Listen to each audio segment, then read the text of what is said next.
আসসালামু আলাইকুম। প্রিয় দর্শক, পশ্চিমবঙ্গের নির্বাচনে গত 15 বছরের টানা শাসনের পর মমতা বন্দ্যোপাধ্যায় এবং তার দল তৃণমূল কংগ্রেসের পতন ঘটেছে, মানে সূর্যাস্ত বলতে পারেন। এই যে পরাজয় তৃণমূল কংগ্রেসের, এই পরাজয়টা নিয়ে নানা ধরনের সমীকরণ আমরা দেখতে পাচ্ছি। কেন পরাজয় হলো, এই পরাজয়ের পেছনে ভারতের কী রাজনীতি কাজ করছে, ভারতের সংখ্যালঘুদের অবস্থা এখন কেমন হবে, এগুলো নিয়ে নানা আলোচনা তো আছেই। সেসব আলোচনা আমাদের জন্য অতটা হয়তো জরুরি না, কারণ আমরা তো আর ভিন্ন একটা দেশের লোক, যদিও আমরা তাদের নিকটতম প্রতিবেশী। সেই হিসাবে আমাদের জন্য গুরুত্বপূর্ণ হলো এই পরাজয়ের মাধ্যমে আমাদের দেশের উপর, আমাদের জনগণের উপর কী ধরনের কী প্রভাব পড়তে পারে, আমরা বরং এটা নিয়ে একটু আলোচনা করি।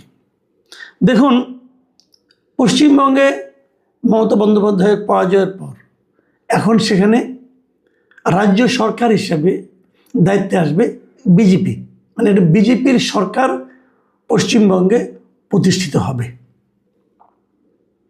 এটা পশ্চিমবঙ্গের জন্য ভালো মন্দ এটা ওনারা বুঝবেন।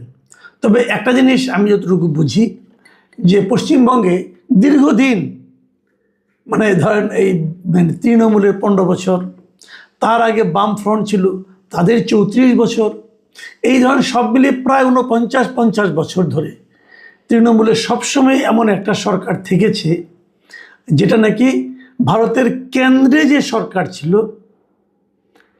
সেই সরকার নয়, সেই দল নয়। মানে কেন্দ্রের সঙ্গে একটা বিরোধ পশ্চিমবঙ্গ সরকারের সব সময় ছিল।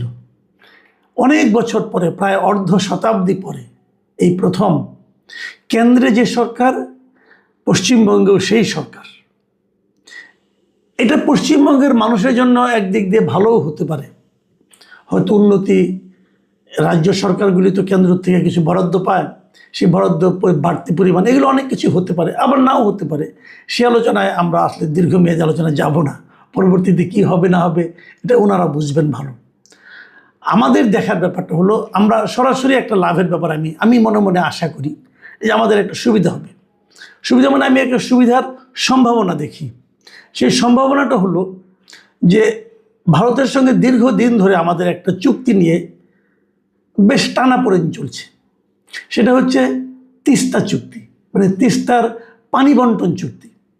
এই চুক্তিটা ভারতের কেন্দ্রীয় সরকার দুইবার তারা কিন্তু এটা নিয়ে বেশ অগ্রসর হয়েছিল এবং তারা নীতিগতভাবে একমত হয়েছিল এই চুক্তিটা তারা করবে। দুবারই বাগড়া দিয়েছিলেন এই মমতা বন্দ্যোপাধ্যায়। দুবারই উনি বলেছেন যে না, এই চুক্তিতে তার কোনো মত নাই এবং উনি চান না এই চুক্তিটা হোক। ওনার বক্তব্য স্পষ্ট ছিল, উনি বলছেন যে আমার এলাকার লোকই তিস্তার পানি পাচ্ছে না, তো বাংলাদেশকে আমরা কী করে দেব। তো এই ধরনের চুক্তিতে উনি রাজি হননি। এখন মমতা বন্দ্যোপাধ্যায় নাই, এখন কেন্দ্র যদি এরকম কোনো সিদ্ধান্ত নেয়, তাহলে যেহেতু পশ্চিমবঙ্গেও বিজেপির সরকার, তাহলে এই বিজেপির সরকার হয়তো কেন্দ্রের সিদ্ধান্তের বিরুদ্ধে নাও যেতে পারে। এটা ইতিবাচক দিক। আবার অন্য কয়েকটা দিকও আছে। যেমন ধরা যাক, বিজেপি জেতার কারণে এখন ভারতের সম্ভাব্য মানে পশ্চিমবঙ্গের সম্ভাব্য মুখ্যমন্ত্রীকে কয়েকটা মুখ দেখতে পাচ্ছি আমরা, কিন্তু যে মুখটা সবচেয়ে বেশি আলোচিত হচ্ছে তিনি হচ্ছেন মিস্টার শুভেন্দু অধিকারী। এই শুভেন্দু অধিকারী কিন্তু মমতা বন্দ্যোপাধ্যায়কে ব্যক্তিগতভাবে তার আসনে হারিয়েছেন, ভবানীপুর আসনে। শুভেন্দু অধিকারী সাহেব উনি কিন্তু ইউনূস সরকারকে মানতেনই না। যখন নাকি শেখ হাসিনায় ভারতে চলে গিয়েছিল, তখন শুভেন্দু বাবুর আমরা অনেক বক্তব্য শুনেছি ভিডিওতে। উনি স্পষ্ট কথায় বলেছেন যে শেখ হাসিনাই বাংলাদেশের প্রধানমন্ত্রী এবং ডক্টর ইউনূস সরকারকে উনি আসলে মানতেই চান না এবং তাদেরকে জবরদখলকারী হিসাবে উনি আখ্যায়িত করতেন। এবং উনি এটাও বলেছেন শেখ হাসিনাই বাংলাদেশে ফিরবেন যে ইন্টারন্যাশনাল এয়ারপোর্টে, এবং সবাই তাকে সম্মান জানিয়ে আবার প্রধানমন্ত্রী বানাবেন, এই ধরনের কথা বলেছেন। হতে পারে সেগুলো মেঠো বক্তৃতা, অনেক সময় তো এরকম হয়, মেঠো বক্তৃতা হতে পারে। আমার কেন যেন মনে হয় সেগুলো আসলে অতটা গুরুত্ব না দিলেও চলে। আমার ধারণা মুখ্যমন্ত্রী হলে পর তারপর হয়তো ওই ধরনের কথা হয়তো বা বলবেন না। তো বলবেন না এক কথা, কিন্তু ভাববেন কিনা সেটা কিন্তু একটা ব্যাপার। যদি ভাবেন তখন তার কিন্তু আবার ভিন্ন অর্থ দেখা যাবে, তার একটা ভিন্ন প্রতিক্রিয়া আমরা হয়তোবা দেখতে পাবো। সেই প্রতিক্রিয়াটা আমাদের দেশের জনগণের জন্য কতটুকু ভালো হবে এটা নিয়ে আমার কিন্তু বিস্তর সন্দেহ আছে। আমরা আরেকটা জিনিস খেয়াল করব, সেই জিনিসটা হলো এখন বাংলাদেশের সঙ্গে ভারতের যে সীমান্তের পার্শ্ববর্তী যে কয়েকটা রাজ্য আছে, আমরা দেখতে পাচ্ছি যে প্রায় প্রতিটা রাজ্যেই এখন বিজেপির শাসন। পশ্চিমবঙ্গ অথবা ত্রিপুরা অথবা আসাম, এই সবগুলিতে আমাদের সীমান্তবর্তী, ওপারে ওরা আমরা এপারে, এই প্রত্যেকটা রাজ্যেই কিন্তু বিজেপি সরকার। এবং এদের অ্যাটিচিউড, বিজেপি অ্যাটিচিউড, সেটা কিন্তু এটা তো মানতেই হবে। বিজেপি একটা ধর্মভিত্তিক সরকার, পার্টি, এবং তারা এক ধরনের কমিউনাল পলিটিক্স করে করে কিন্তু তারা এই পর্যায়ে এসেছে। হিন্দুত্ববাদী রাজনীতি তারা করে এবং মুসলমানদের তারা একজন শত্রুই মনে করে। আমি তো পরশুদিন দেখলাম যে শুভেন্দু অধিকারী বলেছেন যে মুসলমানরা তাকে ভোট দেননি। এখন যদি মুসলমানরা তাদেরকে ভোট দেননি বলে সম্ভাব্য প্রধান মুখ্যমন্ত্রী মনে করেন, এটা তো মুসলমানদের জন্য কোনো সুখবর নয়। এবং আমরা দেখেছি অনেক মুসলমানকে তারা কিন্তু আমাদের এখানে পুশ ইন করিয়ে দেয়। ওরা বলে পুশ ব্যাক, আমরা বলি পুশ ইন, আমাদের এখানে ঢুকিয়ে দিচ্ছি। এবং তারা বলছে এই লোকগুলি নাকি ওখানে গিয়েছে, তো তাদেরকে পাঠিয়ে দিতে হবে। এবং এইগুলো নিয়ে সম্প্রতি এই এপ্রিল মাসের সেকেন্ড উইকে ইন্ডিয়ার এপিবি যে নিউজ মাধ্যমটা আছে, সংবাদ মাধ্যমটা আছে, ওদের হিন্দি একটা চ্যানেল আছে, সেই চ্যানেলে একটা ইন্টারভিউ দিয়েছিলেন আসামের মুখ্যমন্ত্রী হিমন্ত বিশ্ব শর্মা। এবং সেখানে হিমন্ত বিশ্ব শর্মা কী বলেছেন? উনি বলেছেন যে উনি চান না ভারত বাংলাদেশের মধ্যে কোনো সুসম্পর্ক হোক। ভাবুন, উনি কিন্তু আসামের মুখ্যমন্ত্রী, কিন্তু মুখ্যমন্ত্রী বলতেছেন যে উনি চান না ভারতের সঙ্গে বাংলাদেশের কোনো সুসম্পর্ক হোক। মানে ওনার বক্তব্যটা এমন যে ইউনূস আমলে যেরকম সম্পর্কের অবনতি হয়েছিল, উনি চান সেটাই যেন টিকে থাকে। এখন এটা শুনতে একটু কেমন যেন বিষাদ দৃশ্য লাগছে না? ভারত সরকার কি চায়? আমরা কি দেখেছি যে ইউনূস সরকার থাকাকালীন ইউনূস সরকারের সঙ্গে ভারত সরকারের সম্পর্ক খুবই খারাপ ছিল, এতে কোনো সন্দেহ নাই। ওই সময়ে আমাদের এখান থেকে মনে করেন আপনার ভিসা তারা একদম প্রায় বন্ধই করে দিয়েছিল, বিশেষ করে ট্যুরিস্ট ভিসা। আমাদের দেশ থেকে যত লোক ট্যুরিজমের জন্য দেশের বাইরে যায়, তার আমার তো মনে হয় যে 80% 90% লোক ভারতেই যায়। তো সেটা কিন্তু ভারত বন্ধ করে দিয়েছিল, গত 1.5 বছর ধরে বন্ধই ছিল, এখনও বন্ধ আছে। তো এতে ভারতের কিছু ক্ষতি তো হয়নি অর্থনৈতিক, তা তো নয়, ভারতের অনেক অর্থনৈতিকভাবে ক্ষতি হয়েছে। কিন্তু তারপরেও ভারত সে ক্ষতিটাকে মেনে নিয়েও তারা কিন্তু তাদের নীতিতে অটল ছিল এবং তারা ইউনূস সরকারের সঙ্গে সুসম্পর্ক করার কোনো আগ্রহ একবারের জন্য দেখায়নি। ইউনূস সরকারও নানা রকম ভূমিকা ছিল, তাদেরও ভারতের সঙ্গে এক ধরনের বৈরী সম্পর্ক তৈরির একটা চেষ্টা আমরা লক্ষ্য করেছি।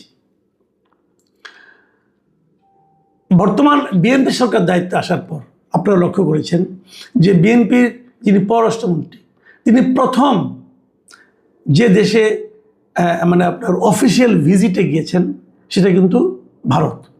উনি ভারতে গিয়েছেন, ভারতের সঙ্গে উনি মিটিং করেছেন, ভারতের পররাষ্ট্রমন্ত্রীর সঙ্গে মিটিং করেছেন এবং ওখানে আরও অনেকের সঙ্গে মিটিং করেছেন। এটা কিন্তু ভারত বাংলাদেশ সম্পর্কের উন্নতির একটা, আমি মনে করি, একটা নমুনা হতে পারে। আবার আপনারা আরেকটা জিনিস হয়তো জানেন যে ভারত বাংলাদেশে যে হাই কমিশনার পাঠান, আগের হাই কমিশনার যিনি চলে যাচ্ছেন, নতুন হাই কমিশনার হিসাবে এর মধ্যে আমরা দেখেছি যে দীনেশ ত্রিবেদীর নাম নেওয়া হয়েছে। এই দীনেশ ত্রিবেদীকে বাংলাদেশে কখনো ভারত যত হাই কমিশনার পাঠিয়েছেন সবাই ছিল পেশাদার কূটনীতিক। এই প্রথমবারের মতো একজন রাজনীতিবিদকে তারা পাঠাচ্ছে। দীনেশ ত্রিবেদী হলো বিজেপির একজন নেতা এবং প্রাক্তন কেন্দ্রীয় মন্ত্রী। এখন এই প্রথম একজন পলিটিশিয়ানকে বাংলাদেশে হাই কমিশনার করে ভারত পাঠাচ্ছে কেন? তার মানে ভারতের সঙ্গে বাংলাদেশের সম্পর্কটা রাজনৈতিকভাবেও কীভাবে আরও উন্নয়ন করা যায়, হয়তো সেই চেষ্টায় ভারত করছে। এটা কিন্তু খুবই একটা ইঙ্গিতপূর্ণ বিষয় বলে আমি মনে করি। ঠিক এই সময়ে যে আসামের মুখ্যমন্ত্রী হিমন্ত বিশ্ব শর্মা, তার এই বক্তব্যগুলো আমার কাছে না ঠিক বিষাদ দৃশ্য মনে হয়েছে যে কেন এগুলি উনি মানে করছেন। এখানে বিশ্ব শর্মা বলেছেন, আমি ওনার কথা বললাম আপনাকে একটু পড়ে শোনাই উনি কি করেছেন, কি বলেছেন। উনি বলেছেন যে আমাদের ভালো লাগে যখন ভারত বাংলাদেশের সম্পর্ক ভালো থাকে না, কারণ যখন সম্পর্ক ভালো হয়ে যায় তখন ভারত সরকারও চায় না পুশব্যাক করতে।